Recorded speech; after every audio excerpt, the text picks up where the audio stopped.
Shalom, shalom, peuple de Dieu. Que le Seigneur nous bénisse et que ce abondamment. Les bontés de l'Éternel ne sont pas épuisées. Elles se renouvellent tous les jours. Nous continuons, cela étant, notre enseignement sur la parabole du bon Samaritain. Luc 10, le verset 30. Des brigands l'attaquèrent, lui prirent tout ce qu'il avait. Le bâti s'en allait en laissant à demi-mort. Luc 10, le verset 30. Des brigands l'attaquèrent, lui prirent tout ce qu'il avait. Le bâti s'en allait en le laissant à demi-mort. Vous savez, dans la parabole du bon Samaritain, les brigands sont souvent négligés dans l'analyse de la parabole du bon Samaritain. Alors que les brigands jouent un rôle essentiel en tant que premier prochain, est-ce que nous allons nous lier d'amitié avec des brigands, des drogués, alors que ce sont des êtres semblables à nous? C'est notre prochain. Est-ce que nous allons nous lier d'amitié avec ces personnes? C'est-à-dire, allons-nous avoir de la compassion pour ces personnes-là? Même si ce sont des sorciers, des féticheurs, c'est à nous de leur apporter la vérité de l'évangile, la démonstration de la puissance de Dieu, comme a fait l'apôtre Paul. Il a enseigné l'évangile, il a démontré la puissance de Dieu. Il a montré que la sorcellerie, le fétichisme, ce sont des entités ou des pratiques non seulement obscènes, mais la puissance est inférieure à celle de Dieu. Donc quand on nous parle du sorcier, du féticheur, tout ce que vous connaissez en matière d'occultisme, ce sont nos frères, mais qui ne marchent pas dans la vérité. Avons-nous avoir compassion? Déjà qu'au sein de l'Église, on est caricaturé. Au sein de l'Église, il y a des groupes qui se forment. C'est dans l'Église, ce n'est pas en dehors de l'Église. Les brigands jouent un rôle essentiel en tant que premier prochain, rencontré par l'homme sur la route. Les brigands incarnent le danger immédiat, la violence, jetant l'homme dans la souffrance et l'agonie. Leur présence rappelle que dans la vie quotidienne, des personnes malveillantes peuvent nous croiser sur notre chemin. Et cela soulève des questions, sinon une question importante. Sommes-nous toujours innocents dans nos interactions avec autrui? N'avons-nous pas blessé quelqu'un par nos paroles, par nos mots? N'avons-nous pas insulté, détruit la vie des personnes? Rien que par les mots, parce que nous savons en tant que chrétiens, le pouvoir, la puissance se trouve au bout des langues.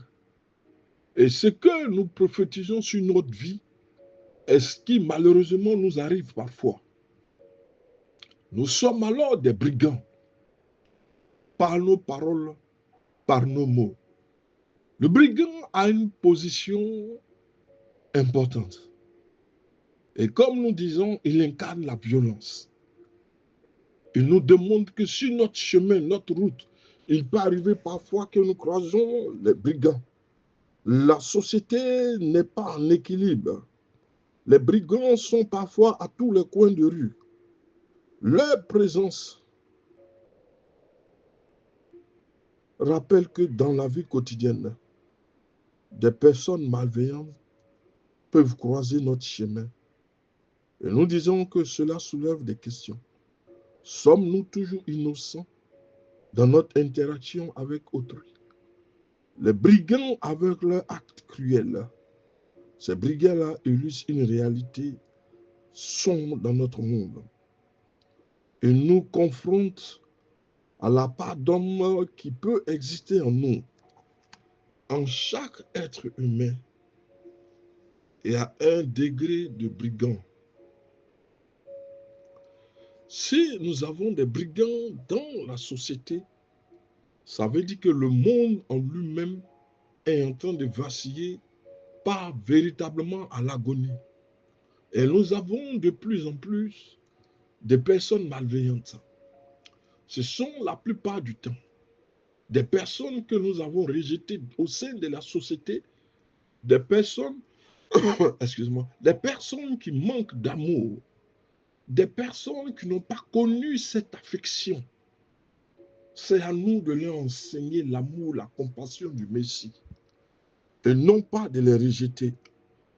Parce que nous disons que les brigands illustrent une réalité sombre de notre monde et nous confrontent à la part d'ombre qui peut exister en nous. Peut-être n'avons-nous pas tous la même intensité de malveillance, certes, mais il est important de réfléchir à nos propres actions, à la manière dont elles peuvent impacter les autres. Nous avons tous, à un moment ou à un autre, été des brigands dans le sens où nous l'avons fait par nos paroles. Il y a une partie de brigands qui existe en nous. Nous avons été brigands à un moment, à un autre. Nous avons même mené des rébellions contre le Seigneur. Ce n'est pas pour autant que le Seigneur nous a rejetés. Au contraire, il a manifesté un amour puissant. Il enseigne qu'il ne veut que personne ne périsse, mais que tous parviennent à la connaissance de la gloire et soient sauvés. Le salut est quelque chose d'important. Le brigand, il a besoin de ton amour. Il a besoin de ton support. La manière dont nous vivons dans un environnement peut dépeindre négativement comme positivement. Alors que la présence d'un enfant de Dieu doit dépeindre positivement sur ceux qui les entourent. Nous avons tous, à un moment ou à un autre, été des brigands, dans le sens où nous avons pu le faire par nos paroles, nos jugements, nos indifférences, nuire à notre prochain. Le monde est rentré dans l'église. Le brigand, ce n'est pas celui qui va t'attaquer, que tu vas croiser à tous les carrefours afin qu'il porte des actes de malveillance en ton encontre. Quand vous le voyez physiquement, celui-là, vous savez que c'est un brigand. Mais il y a d'autres brigands dont vous ne les voyez pas de par leur apparence. Mais dans leur fort intérieur, ce sont des gens qui se comportent comme les brigands, détruisant la vie des autres, anéantissant par la parole, dépeignant sur la vie des uns et des autres. Alors que notre comportement, c'est de rehausser les autres. C'est d'avoir une bonne entente, une bonne communion, afin que l'endroit où nous soyons soit un havre de paix. Nous avons détruit des gens par nos jugements. Nous avons détruit des gens par notre indifférence, parce que nous ne considérons pas les autres. Nous pensons être suffisants, meilleurs que les autres. La parabole nous rappelle l'importance de la conscience et de la responsabilité individuelle. Alors que nous naviguons dans nos vies, il est de notre devoir de veiller à ne plus infliger de douleur aux autres. Les autres sont comme... nous sommes semblables aux autres. Si nous portons un couteau sur nous-mêmes, nous allons sentir la douleur. Mais pourquoi nous voulons tout faire pour mettre les autres dans les difficultés? Et quand les autres sont dans les difficultés, alors ça nous procure de la joie. Un chrétien ne peut pas sentir de la joie quand il voit son frère dans les difficultés. Il faut qu'il y ait cette relation, cette prise de responsabilité, afin que le monde commence à s'emporter mieux. Nous ne sommes meilleurs à personne. De par notre comportement, nous avons infligé des douleurs aux autres. Mais nous devons aussi, par nos comportements, mettre fin à cette douleur, que ce soit de manière intentionnelle ou par négligence. Nous ne devons pas causer de tort ou du mal à autrui. Les brigands nous mettent en garde contre notre tendance à blesser, à négliger autrui. Les brigands nous incitent à réfléchir à notre comportement, à nos choix. En somme, alors que nous considérons les figures de la parabole, n'oublions pas les brigands. Ils incarnent non seulement la menace extérieure, mais aussi la nécessité de cultiver l'amour et la bienveillance envers nous. Si l'un est devenu brigand, c'est parce qu'il y a une injustice, il y a une indifférence, il y a une maltraitance. Et le refoulé qui est à l'intérieur est sorti de façon négative. Et l'individu aujourd'hui ne sait autre chose que s'exprimer par la violence. Et nous appartient en tant qu'enfants de Dieu de faire propager l'évangile à tout niveau. Ne regardez pas votre personne. Ce n'est pas ce qui intéresse Dieu. Lorsque nous sommes chrétiens, nous le sommes non pas pour nous, mais pour les autres. Nous devons faire en sorte que ce côté obscur qui est en nous, ou ce qui se reflète sur les autres, par notre façon d'être, de s'exprimer, d'agir, nous détruisons les autres et nous sommes assis dans la joie. Nous devons revoir nos comportements, nos agissements. Cela n'est pas à la mesure et la gloire de Dieu. L'Éternel a manifesté tant d'amour pour nous. Pourquoi entre nous l'amour n'existe pas?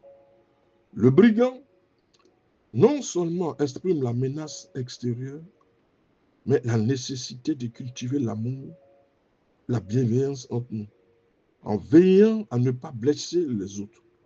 Nous pouvons tous devenir des instruments de compassion, transformant ainsi notre environnement, favorisant les relations qui sont basées sur l'amour et le respect. Que Dieu vous bénisse. Le pasteur ça.